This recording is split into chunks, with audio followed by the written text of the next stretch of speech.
지난 주일부터 하반기 기도 프로젝트가 시작되었습니다. 기도 필사를 잘 시작하셨는지요? 아직도 필사책을 가지고 가지 못하시거나 시작하지 못하신 분들은 늦지 않았습니다. 꼭 책을 수령해 가시고 시작하시기 바랍니다. 제가 이게 부목사님께 부탁을 드려서 밖에 이렇게 비치해 두었습니다. 원래 사무실에서 수령해 가셔야 되는데 밖에 못 가져가신 분들은 꼭 오늘 챙겨가시면 되겠습니다. 남은 9월과 10월, 11월에 꾸준히 기도문을 필사하시면서 하나님과 깊은 교제의 기쁨을 누리시고 또 기도에 응답받는 귀한 시간 되시길 바랍니다. 필사를 완료하신 분들에게는 기념 선물도 야심차게 준비했습니다. 꼭 완료하셔서 선물도 꼭 챙겨가게 되시길 바랍니다. 한 가지 더, 지난 주일부터 10주간 중보기도학교 및 주일 중보기도 모임이 시작되었습니다. 첫 모임이었습니다. 한 30명 오실까, 한 50명 정도 오실까 걱정이 되었습니다. 왜냐하면 주일날 진행되는 모임이었기 때문입니다. 세어보니까 80명이 모이셨습니다. 모임이 기획된 본래 취지는 남은 한 해 주일만이라도 좀 더 많은 성도들이 함께 모여 기도하자는 것이었습니다. 자신을 위해 기도하고 가정을 위해서도 기도하고 또 우리의 기도가 필요한 성도들을 위해서도 기도하고 특별히 우리 교회가 직면해 있는 담임 목사, 청빙, 교회돼지 문제 등 교회를 생각하면 기도해야 할 것들이 참 많은데 혼자 기도하면 힘들 수 있지만 함께 기도하면 어렵지 않은 일이라 믿고 기도를 배우고 함께 기도하자는 목적으로 준비되고 시작된 모임이 중보기도학교 및 주일 중보기도입니다. 남은 9주 동안 관심을 갖고 집중적으로 기도하는데 힘써 참여해 주시기를 주님의 이름으로 부탁을 드리겠습니다. 아멘이시죠? 네. 오늘도 지난주에 이어 기도에 관해서 말씀을 묵상하고 나누고자 합니다. 특별히 예수님의 기도의 습관과 모습에 대해서 잠시 생각해 보고자 합니다. 그 전에 여러분께 질문을 하나 드리면 여러분은 하루 일과의 시작을 어떻게 시작하시는지요?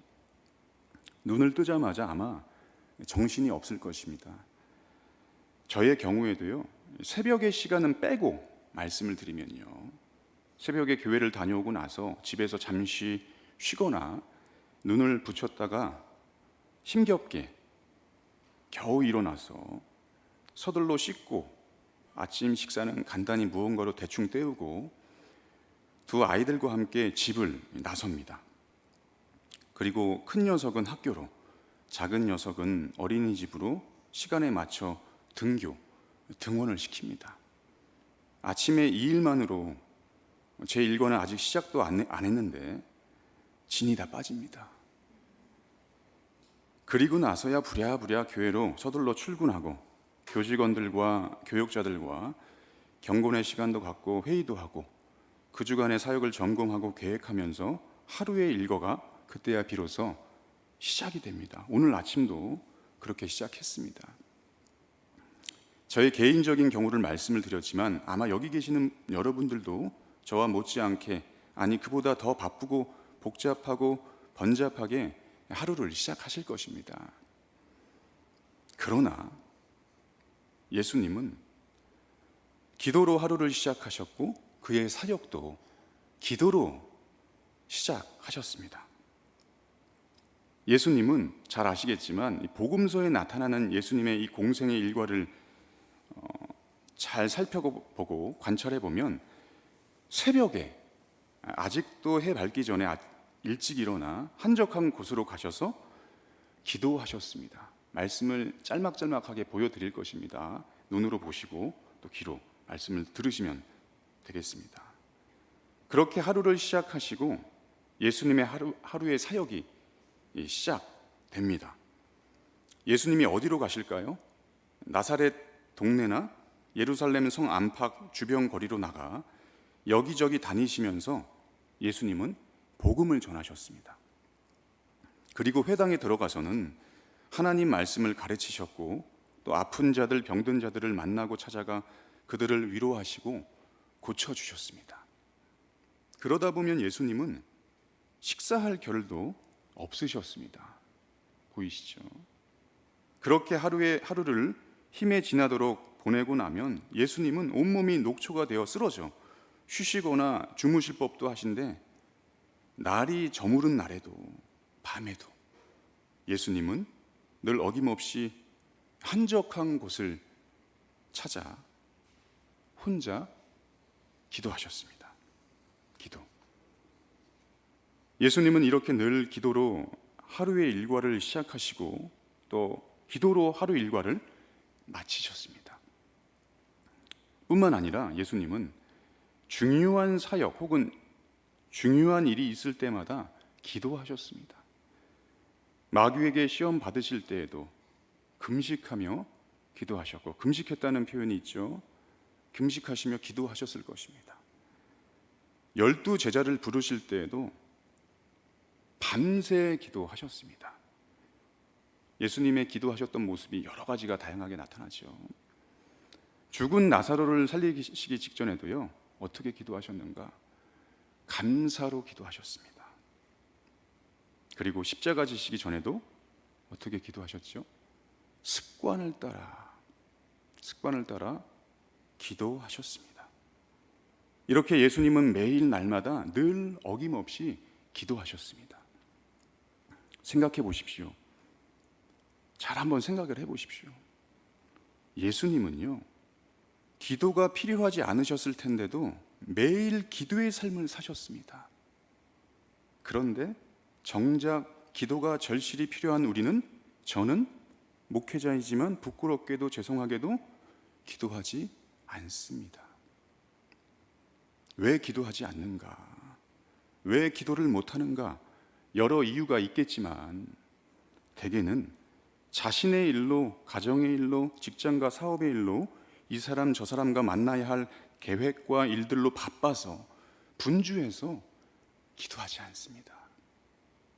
아니, 기도를요 잃어버렸습니다. 제가 지난주일 중보기도학교 시간 앞부분에도 드린 말씀인데요, 19세기 영국의 성공의 주교였던 제이실 라일이 이렇게 기도에 대해서 진술하였습니다. 한번 잘 보시고 들어보십시오. 기도가 없는 사람은 하나님이 없는 사람입니다. 그리스도 없이 사는 사람입니다.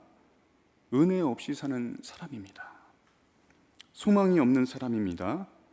천국 없이 사는 사람입니다. 기도는 거듭난 생명의 첫 움직임이자 성령 역사의 참 증거입니다. 쉬지 말고 간절히 전심으로 기도하십시오. 기도하는 만큼 여러분의 영혼은 자랄 것입니다.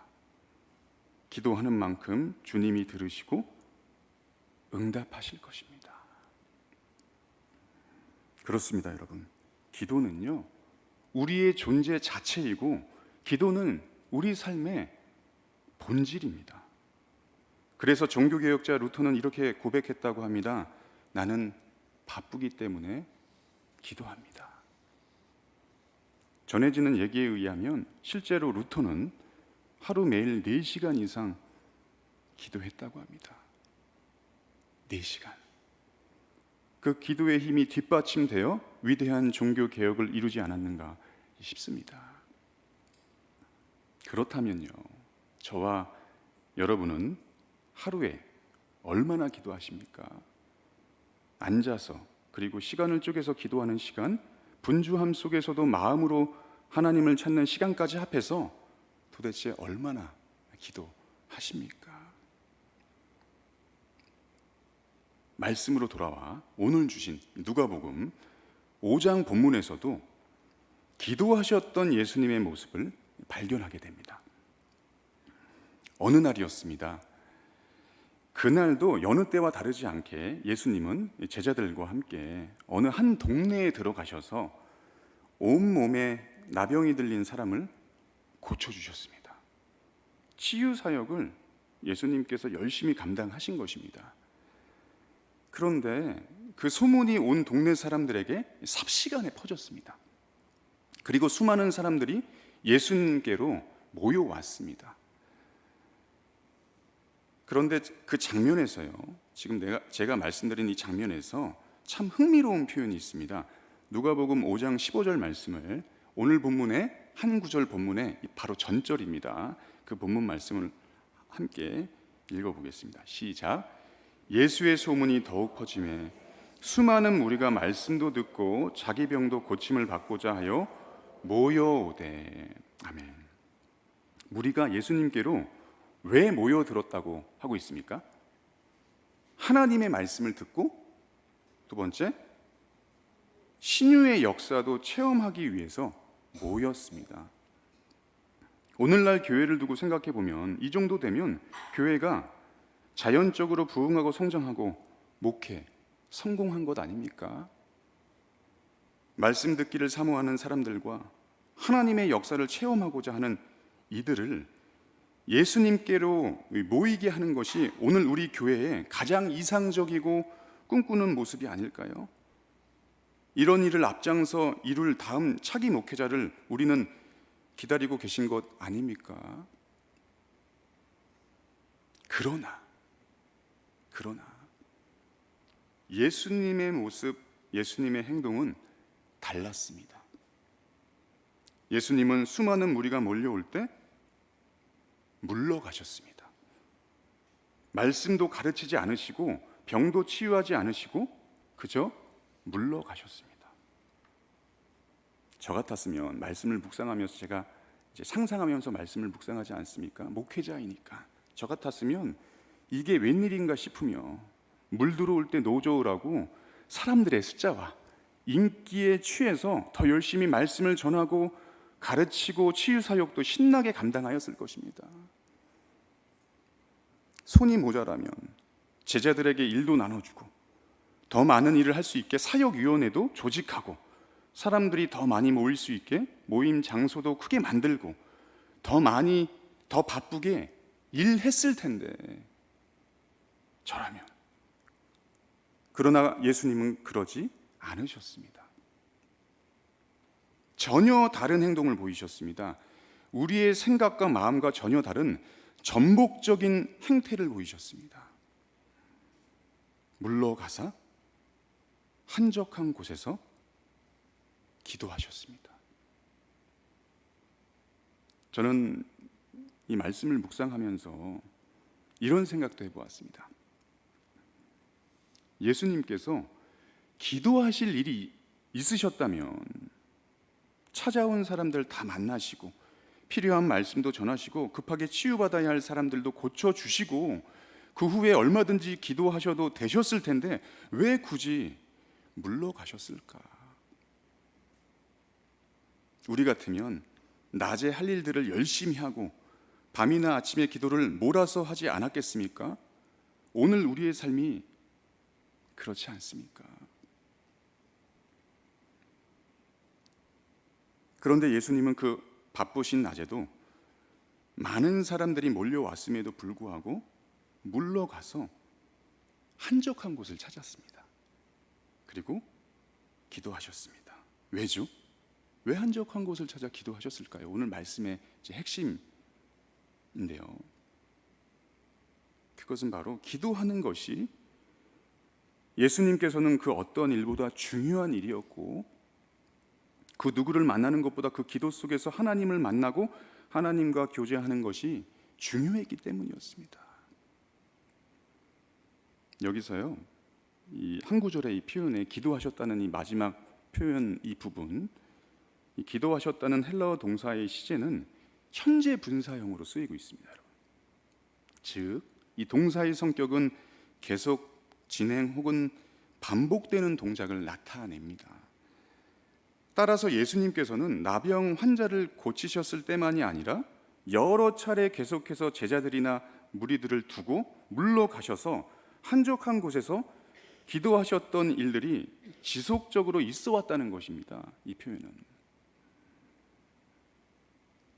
예수님은 새벽이나 밤이나 그리고 낮에도 습관처럼 반복적으로 기도의 자리 한적한 곳을 찾으셨습니다. 그곳에서 매일매일 기도하셨습니다. 사랑하는 성도 여러분, 이렇게 오늘 수요 3일 기도에 보니까 저희 교회 성도님들 뿐만 아니라 여러 외부 성도님들도 오셨는데요. 사랑하는 모든 성도 여러분, 저와 여러분의 한적한 곳은 어디인지요? 바쁜 일상을 잠시라도 뒤로 하고 물러가 하나님을 만나고 교제할 수 있는 한적한 곳으로 나아가 예수님처럼 기도할 수 있게 되기를 바랍니다. 사실 현대인들에게 한적한 곳이란 경제적으로 시간적으로 여유가 있는 이들에게나 어울리는 말이 되어버렸고, 한적한 곳을 찾기란 쉽지 않은 것 같아 보입니다. 저의 일상만 봐도 그렇습니다. 눈을 뜨면 집안일, 또 교회일, 이쪽으로 눈을 돌리면 아이들, 저쪽으로 눈을 돌리면 성도들이니. 네. 이게 백합찬양대를 제가 딱 보면서 성도들이 한적한 곳이 없는 것 같습니다. 도대체 목사인 저는 한적한 곳이 어디일까요? 여러분도 저의 처지와 형편처럼 다 비슷하시죠? 이 일 저 일 이 사람 저 사람에게 치이다 보면 한적한 곳을 찾기란 쉽지 않습니다. 하지만 여러분, 그럼에도 불구하고 어떻게 해서든 잠시라도 기도할 수 있는 한적한 곳을요 찾아야 합니다. 어떤 때는요 참 죄송한 얘기지만 제게 한적한 곳은요 화장실입니다. 화장실에 혼자 앉아 있을 때가 가장 조용한 시간이고 제일 편안합니다. 요즘에는요 집에 있는 화장실보다 하나님의 집이라 그런지 교회 화장실이 더 편합니다. 집에 화장실에서는요 빨리 나오라고 합니다. 아이들도요. 그래서 편하지 않아요. 그리고 그때 잠시라도 기도합니다. 아마 저와 같은 분들도 분명히 계시지 않을까 싶습니다. 여러분, 화장실이든 자동차 안이든 어디를 걷는 곳이든 어떻게 해서든 한적한 곳을 찾기를 마음 먹어야 합니다. 마음 먹어야 하는 것입니다. 그래야 잠시라도 기도할 수 있다라는 것입니다. 오늘 본문, 누가복음 본문에서 한적한 곳을요, 한적하다는 표현이 있죠. 이 한적한 곳을 어떤 성경에는 광야라 표현한 번역도 있습니다. 그러나 그것은 지나친 직역입니다. 왜냐하면 갈릴리 지역에는 광야가 없습니다. 오히려 NIV 영어 성경에서 번역이 된 그 표현, 그 본문의 흐름과 상황에 맞는 표현을 NIV 성경에서 쓰고 있는데, 한적한 곳을요 lonely place라고 쓰고 있습니다. 홀로 있는 장소. 그렇습니다, 여러분. 예수님께서는 매일 눈코 뜰 새 없는 이 사역의 현장에서라도 마음 먹고 일부러 사람들이 없는 곳, 홀로 된 장소, 외로운 곳으로 나아가 기도로 하나님과 깊은 사귐을 가지셨다는 것입니다. 예수님은 기도를 우리처럼 단순히 무엇을 이루기 위한 도구로 삼지 않으셨습니다.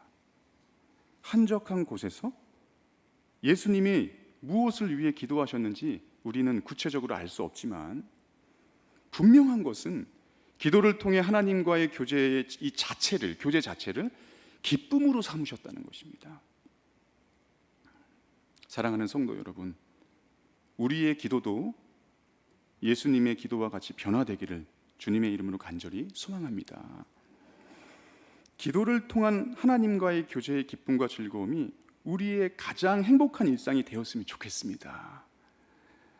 오늘도 제가요 말씀 준비하고 예배 인도 준비하기 위해서 얼마나 분주했겠습니까? 그럼에도 불구하고 교회 사무실에서요 여러 분주함 중에도 저는 제 사무실 책상을 한적한 곳으로 삼고 조용히 기도 필사를 했습니다. 하루하루 짧게 기도 필사 하시죠. 써보신 분들은 느끼셨겠지만 이미 다른 분이 쓴 기도의 글이지만 제가 그 기도문을 보고 쓰면서 제 기도로 바뀌어 고백되어지는 것을 보면서 놀랍게 여겼습니다. 며칠 안 됐지만 매일 느끼고 있습니다. 남이 쓴 글을 쓰면 이게 뭐 기도가 될까 싶은데요, 어느샌가 제 기도 제목이 되어 있다라는 것입니다. 그렇게 저는 오늘 하루도 제 사무실 책상을 한적한 곳으로 짧은 시간이지만 일부러라도 마음 먹고 그것을 기도의 자리로 만들었다는 것이죠. 5분, 10분 짧은 시간이었지만 하나님과 사귐이 있는 기쁨의 그 기도 시간이 얼마나 귀하게 여겨졌는지 여기 계시는 여러분도 삶의 자리 곳곳을 한적한 곳으로 만들어 보시길 바랍니다. 여러분, 가장 아이러니한 말이요, 교회 일이 바빠서 기도 못한다는 것입니다. 에이든 토저 목사님께서 이렇게 말하였습니다. 보십시오. 열심히 있는 성도가 범할 수 있는 가장 보편적 실수는 주님의 일에 바빠서 주님과 교제의 기도를 게을리하는 일이다.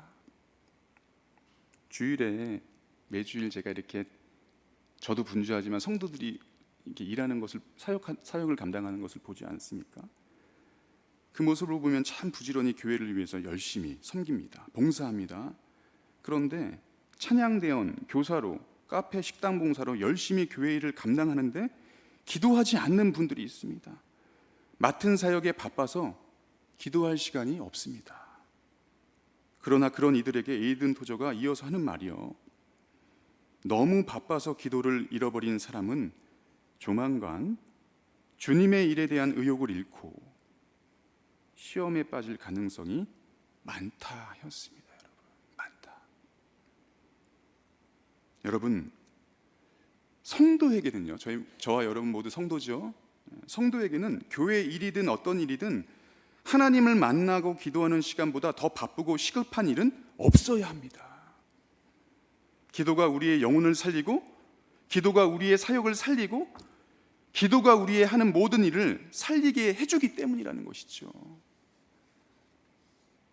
고단하고 힘겨운 인생길, 긴장감과 불안함이 쌓여가고 바쁜 일들이 몰려올 때, 여러분, 그때 기도하십시오. 그때 기도할 수 없다면 그것은 지나친 바쁨이고, 너무 바빠서 한적한 곳을 찾을 수 없다면 그것은 잘못된 분주함임을 잊지 마시기 바랍니다.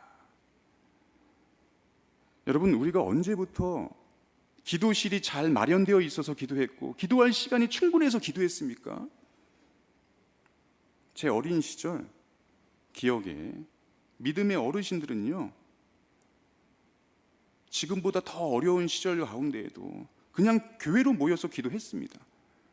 매일 저녁 성도들은 허름하고 퀴퀴한 냄새가 나는 기도실을 찾았고 밤새 주님 이름 불러가며 철야 기도했습니다.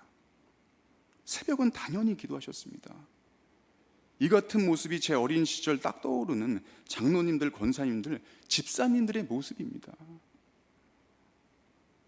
교회는 기도하는 곳이었고 성도하면 기도하는 자들이었습니다.